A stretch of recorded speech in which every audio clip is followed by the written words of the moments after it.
आणि आता एक मोठी बातमी धाराशिवमधून येते। धाराशिवच्या तुळजापूरमध्ये घाटात बसचा अपघात झालाय। अपघातात चालकाचा मृत्यू झाल्याचं समजतंय, तर 40 जण जखमी झाल्याची माहिती समोर येते। चालकाचा ताबा सुटल्यामुळे बस पलटली आणि जखमींवर उपजिल्हा रुग्णालयात उपचार सुरू आहेत। धाराशिवमध्ये तुळजापूर घाटात बसचा अपघात झालाय। या अपघातात चालकाचा मृत्यू झाल्याचं समजतंय, तर 40 जण जखमी आहेत।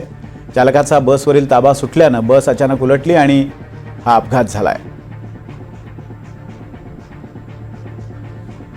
अपघातात चालकाचा मृत्यू झालाय, तर 40 जण जखमी झाल्याचं समजतंय। या सर्व जखमींना नजीकच्या रुग्णालयात उपचारासाठी दाखल केलंय।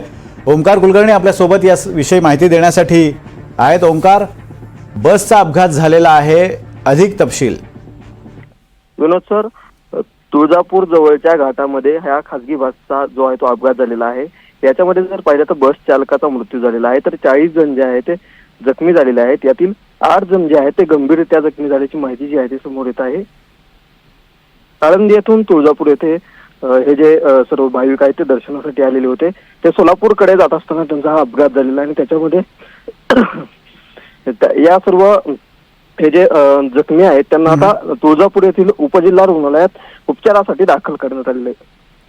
धन्यवाद ओमकार दिलेल्या या अपडेट्स बद्दल। आपण पाहतोय जखमींवर उपजिल्हा रुग्णालयात उपचार सुरू आहेत। धाराशिवमध्ये तुळजापूर घाटात बसचा अपघात झालाय। अपघातात चालकाचा मृत्यू झालाय, तर 40 जण जखमी झाल्याचं समजतंय। सोलापूरकडे ही बस जात होती।